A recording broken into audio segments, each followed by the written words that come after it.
Good evening प्यारे बच्चों। आज हम आपको बताएंगे कक्षा 10 विज्ञान का महत्वपूर्ण प्रश्न जो परीक्षा में आएंगे। प्रकाश का अपवर्तन से आप क्या समझते हैं और उसके नियम का कीजिए, लिखिए। तो प्रकाश का अपवर्तन किसे कहते हैं? तो हमने कहा जब कोई प्रकाश किरण एक माध्यम से दूसरे पारदर्शी माध्यम में जाता है तो वह अपने मार्ग से क्या हो जाता है, विचलित हो जाता है।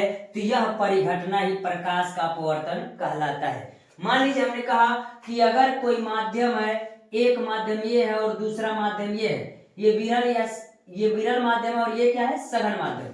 अगर कोई प्रकाश जा रहा तो इसको सीधा जाना चाहिए था, लेकिन वो सीधा जाएगा नहीं, यानी सीधा ऐसे जाना चाहिए, लेकिन वो सीधा नहीं जाएगा, वो अपने मार्ग से क्या हो जाएगा, विचलित हो जाएगा।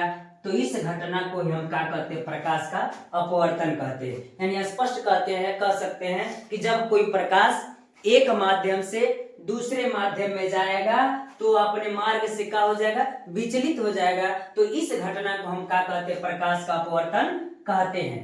तो इस प्रकाश के अपवर्तन के दो नियम है। प्रकाश के अपवर्तन के निम्नलिखित दो नियम होते हैं। तो दो नियम कौन कौन है प्यारे बच्चों, आज हम आपको क्या करेंगे, बताएंगे। तो पहला कह रहा है आपतित किरण, यानी जो इस पर प्रकाश पड़ता है उसको हम आपतित किरण कहते हैं। तो कह रहा आपतित किरण, अपवर्तित किरण, यानी जो प्रकाश यहाँ से अपवर्तित होकर के जाती है तो उसको हम क्या कहते हैं, अपवर्तित किरण। क्या कहते हैं, अपवर्तित किरण। तथा अभिलंब, तीनों एक ही बिंदु आपतन बिंदु पर क्या होते हैं, स्थित होते हैं। जिसे हम प्रकाश के अपवर्तन का प्रथम नियम कहते हैं। और प्यारे बच्चों, पिछले वीडियो में हमने बता रखा है कि परावर्तन का नियम, तो परावर्तन का नियम और प्रकाश के अपवर्तन का नियम दोनों, प्रथम नियम दोनों में क्या होता है, समान होता है। यानी पहला नियम दोनों में क्या होता है, समान होता है प्यारे बच्चों।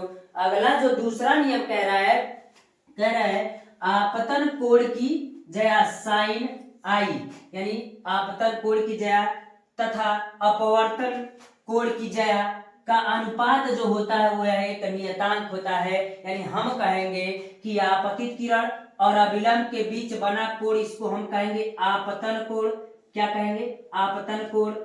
और हम कहेंगे कि अपवर्तित किरण और अभिलंब के बीच बना कोण, इसको हम क्या कहेंगे, अपवर्तन कोण कहेंगे। तो हम कह सकते हैं जो इसका अनुपात होता है, यानी साइन आई बटा में साइन आर होता है, हम उसको प्यारे बच्चों हम दूसरा नियम कहते हैं। और इसे ही स्नेल का नियम भी हम कहते हैं। हो सकता है कि स्नेल का नियम डायरेक्ट करके पूछ सकता है, जरूरी नहीं है कि अपवर्तन का नियम पूछेगा, या हो सकता है कि सीधे कह दे कि स्नेल का नियम किसे कहते हैं। तो आप प्यारे बच्चों बताइएगा, प्रकाश के अपवर्तन के दूसरे नियम को हम स्नेल का नियम भी कहते हैं। इसलिए प्यारे बच्चों हम कह सकते हैं कि प्रकाश का अपवर्तन समझने में आपको कोई दिक्कत नहीं होगा और आप अच्छे से तैयार कर लेंगे। धन्यवाद प्यारे बच्चों, आज के लिए इतना रहने देते हैं।